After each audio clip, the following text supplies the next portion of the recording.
We're going to start off with checking the superficial pelvic floor muscles first. We're going to check the front part and the back part, and then we'll move towards checking the deep pelvic floor muscles, the front part and the back part. Now, I would recommend that you be in a comfortable position, a private area. This is time that you really probably don't want family time or other people present because you're connecting with your body.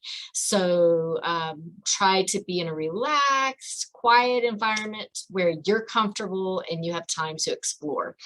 Have clean hands, short fingernails that aren't jagged, and make sure, like, if you're having any pain or you're having any skin issues going on with your vulva or your perineal area, then this may not be the best time to do the self-check. You may want to wait until things have calmed down a little bit and then start. So let's go ahead. We're going to start off with the pelvic floor tracker, the self-check, and I'm going to show you the grid and the table. I want you to download it and make comments, make checks, make notations so you have a baseline of where you are today, and then you can check yourself as you progress down the road. Okay, so here's the pelvic floor muscle self-check tracker. You're going to have opportunities to check all of these hip motions later on. But right now, what we're going to do is the pelvic floor muscle, the top layer at the front, top layer at the back, and then we'll do the deep layer front, deep layer back. And for each of these 4 categories, I want you to be thinking of these, checking these things here. So is it painful to light pressure? Is it painful to deep pressure? Is there scar tissue present? Any restricted movement? What is the sensation like? Hypersensitive, hyposensitive. So hypersensitive is ultra sensitive, difficult to touch. Hyposensitive would be kind of numb, not feeling very much. Are you having any referred symptoms? What is the muscle tension like? What is the muscle volume like? So muscle tension being, is it normal? Is it very tight? Is it very flabby? Muscle volume, so that's how much muscle you have. Is it a very thick muscle with good volume, or is it a very thin muscle with not so good a volume? What is the squeeze pressure like? What is the lift like? How long can you hold it? How many repetitions can you hold?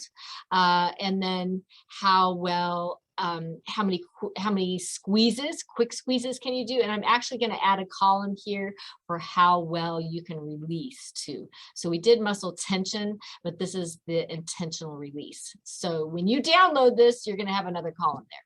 Before we jump into the muscles, remember to download that self-check tracker. And now let's do a quick orientation here.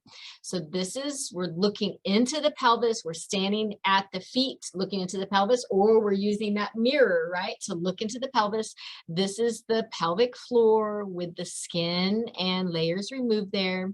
Here's the anus. That's the vaginal opening. That's the urethra opening where pee comes out. That's the glans clitoris. Here's the tailbone. All of these are pelvic floor muscles, and you have several layers of pelvic floor muscles. So we're first going to check the superficial layer at the front, then the superficial layer at the back, and then we'll check the deep layer at the front and the deep layer at the back. You guys, I want you to understand that this is a complex task that I'm asking you to do, or that I'm encouraging you to do. There are many healthcare providers out there, many doctors that aren't even checking this level of what you're going to learn to do to your own bodies. And certainly there's physical therapists out there that aren't doing all of this. So you're going to be like an expert with your body. But I want you to understand that if it's too much and you're not ready for this, that's okay. You can come back later. Or if you struggle with it, you know, you try and you have questions, you're not sure, drop them in the comments. I'm here to be a resource for you to ask questions of. I may not be able to give you a 100% answer, but I'll do my best to guide you in the right direction. Okay, so let's check this out again. So that's an easy view of the pelvic floor muscles. Now, this is a complicated view, but this is a more anatomically accurate and it's labeled, okay? So just to give you an orientation, it's that same view from below. Here's the tailbone, here's the pubic bone, that's the clitoris, that's the urethra opening where pee exits, that's the vaginal opening, and that's the anus. Okay, and so the first group of muscles that we're going to be checking, you see these muscles right here. We have one on the right and one on the left. They actually go up and they attach to the clitoris. And then you have these muscles here. And guess what's right on top of that? That's the labia. That's the labia majora and minora. Okay, so this would be more labia majora, and then this would be more labia minora. I really want you to use your bones as landmarks because it can use the bones and use the openings as landmarks because it can get kind of confusing down here. So you have the pubic bone and the tailbone. These are that's the clitoris, that's the urethra opening, very small there, and that's the vaginal opening, okay? So literally, I want you to feel, so you're going to, you have the labia there, so you'll kind of fold the labia back just a little bit, and you're going to feel that bone, and just kind of gently come under that bone there, and gently press on this pelvic floor muscle called the Bulbo Cavernosis, okay? So you're doing the light pressure. How does that feel? Then you can do a little deeper pressure. And then going on our little self-checker, let's go ahead and we'll do the self-checker. Some of the items on the self-checker won't be relevant for every muscle group that we're looking at, okay? So we did light pressure, we did deep pressure. Do we have scar tissue? Is there any scar tissue here? So most of the time there isn't going to be, but maybe you had a tear that went out there, or maybe you had some kind of cyst that got removed, or, you know, or maybe, you know, even in some cultures, there's something called female genital mutilation. So basically where they're taking out the clitoris. So there's many different reasons for scarring, but that's one other possibility there, okay? So scar tissue, how well is it moving? Is there restricted movement? So kind of work along the length of that muscle. So you feel, and you're going up and down, feeling that pressure, kind of go, it's a very small muscle. So it kind of looks thick here, and maybe yours is thick, but a lot of times it's a very, very small, thin muscle. So you're there. Sensation. Is it hyposensitive where it's kind of numb, or is it hypersensitive where you can barely touch it? Now we're looking at referred symptoms. So when you press here, do you feel it somewhere else? So keeping a note of that. Muscle tension, does it feel tight? Because even though it's a small muscle, it can cause problems for sure. So is there muscle tension? What is the muscle volume like? So like I was saying, is it a very thin little muscle that you can barely feel, or is it kind of juicy and thick? We want good thick muscles that are coordinated, that can contract and relax well, okay? Squeeze. So I want you to try to squeeze your pelvic floor muscles. Now, when you squeeze, I'm sorry, this is so bouncy. My desk is bouncy. I'm going to try to stop doing that. So when you squeeze, are you going to want to just squeeze around the anus? No, you're going to want to try to squeeze the front part of the pelvic floor, because we're trying to check this. And so if you could think about, okay, I'm trying to squeeze my clitoris. Or think about like if you were urinating and you're stopping the flow of urine midstream, remember, we're not doing that as a form of exercise. Something that I also find helpful, and a lot of people find helpful, is that instead of sitting back like this, kind of tilting your pelvis forward. Tilting forward. So instead of being back like this, tilting forward, and sometimes that helps to activate that front part. Now, I don't expect you to just be able to activate this muscle on the right alone. I've never ever seen that, and I don't even see how that could be possible. So you're squeezing the whole front area, and you're getting the right and the left ideally, and so you'll do the check like we just went through the things. So when you squeeze, do you feel that muscle activate? Do you feel it kind of tense underneath your finger? There's not really a strength testing scale for some of these muscles. So just, do you feel the squeeze? Do you feel the muscle relax? When you squeeze, do you have endurance? So when you squeeze, are you able to hold it, or is it just kind of a quick flick and then it lets go? And then how many quick squeezes can you do? So you can squeeze, relax, squeeze, relax, squeeze, relax. And then are you able to let it go, or does it feel kind of tense and sore and tight, almost like a knotted rope? Okay, so you would do it on your right, and then you do it on your left. And so that's the ischio cavernosus. That's the front part. Now you're coming to the bulbo cavernosis. So this is, I think, a little easier to find. So you're going to kind of go right inside the labia minora. Okay, so hold on. Let's share this screen again so you can see that there. So you have, that's the vaginal opening, the urethra opening, and so you're coming just inside. I wish I could really superimpose the labia right on top of this, but just understand you have the labia majora and the labia minora, which are the inner lips, and you're just right inside that labia minora squeezing. So make sure that you document if you found any interesting things. So you have all your different columns of things that you're checking there, and notate what you're finding. Now we're going to go to the superficial muscles, and we're going to do the back area.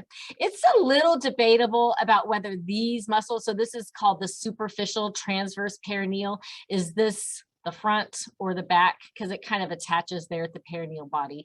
So I'm including it in the back, but I think really it could also be the front.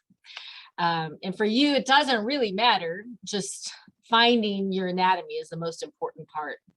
So there's that vaginal opening, there's the anus, that's the perineal body, that area of skin in between the two structures there, the two openings, and you're coming out to the side. And so going through all of those things that we just talked about, light palpation along the muscle, deeper palpation. And I know I'm kind of starting here, but it actually starts there at the perineal body. So I would use midline kind of as your gauge there, and working your way through. Now, when you're doing deeper, and even when you're doing deeper up here, you're likely going to get, specifically here, you have something called the deep transverse perineal. So it's underneath the superficial transverse perineal. So if you have, so for example, if you have no soreness with light palpation of the superficial transverse perineal, but you do have soreness with deeper palpation of the superficial transverse perineal, then that could indicate that you have some dysfunction in the deeper layer, and the superficial layer is okay.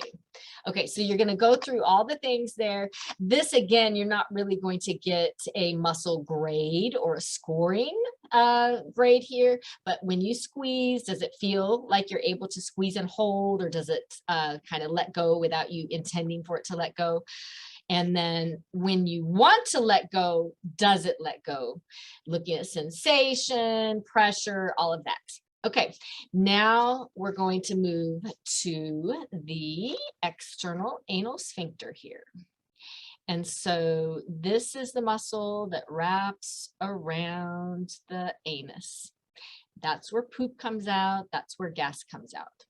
Remember, this area is where frequently when people tear with childbirth, it's usually in the perineal body.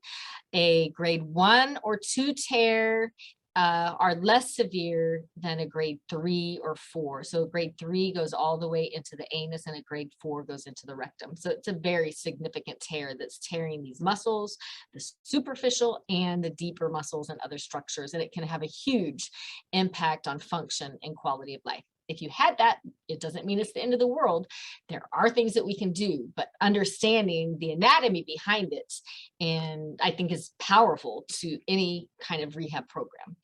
Okay, so we're checking around the external anal sphincter. And I would do it circumferentially. So I would go around in a circle, start at 12 o'clock and kind of work your way around. Light pressure, deeper pressure. Okay. And then we are checking for scar tissue. So do you have any scar tissue there? If you do have scar tissue, is it moving? Is it tight? Is it healed? Certainly, as a disclaimer, I know we've mentioned this earlier, but none of this should be done if you aren't cleared for sexual activity, specifically after having a vaginal birth. You need to make sure that you're all the way healed up. Okay, and even if you didn't have a perineal tear, do you have any scarring or other restricted movement, like anal fissures? So remember when we were looking at the outside of the anus, those little rugae, the little star, the things that shoot out, right? Those you can have fissures basically, and fissures are like cracks in the skin, and that can create scarring. And then a scar is never as strong as the original tissue. So if you have scarring, then that's already a weaker area, and that can cause problems. And so you want to make sure then that that scar is moving. All right, so we have sensation. So how does it feel? Is it numb? Is it ultra sensitive? When you're pressing around here, are you having any referred symptoms? What is the muscle tension like? So if you have really kind of tight muscles that aren't letting go, that is a sign of weakness, and that can give us problems here in terms of being able to poop and being able to pass gas, because we need these muscles to release so that stuff can come out. Muscle volume, what does that feel like?